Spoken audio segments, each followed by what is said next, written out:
বিশ্বের কোন দেশটিতে সবচেয়ে বেশি ঠান্ডা পড়ে জানেন? বিশ্বের সবচেয়ে শীতল 5টি দেশ সম্পর্কে জেনে নিন। 5 নম্বরে আছে আইসল্যান্ড। এখানকার তাপমাত্রা নিচে নামতে নামতে -40°C নেমে যায়। 4 নম্বরে আছে কাজাখস্তান।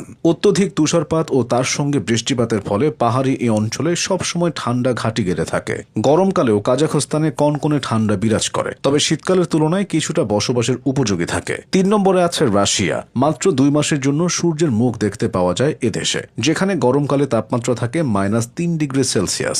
রাশিয়ার এমন কিছু গ্রাম আছে যেখান থেকে বের হলে চোখের পাপড়িও জমে যাওয়ার উপক্রম হয়। 2 নম্বরে আছে কানাডা। সারা বছর এদেশে তীর্যকভাবে আলো দেয় সূর্য। বছরে 5টা মাসই শীতকাল অনুভূত হয় কানাডাতে, যখন সর্বনিম্ন তাপমাত্রা থাকে -40°C। অবশ্য গরমকালে তাপমাত্রা কোনো হেরফের হয় না বললেই চলে। সবার প্রথমে আছে ফিনল্যান্ড। শীতকালে এদেশের তাপমাত্রা থাকে 0 ডিগ্রি থেকে -45°C।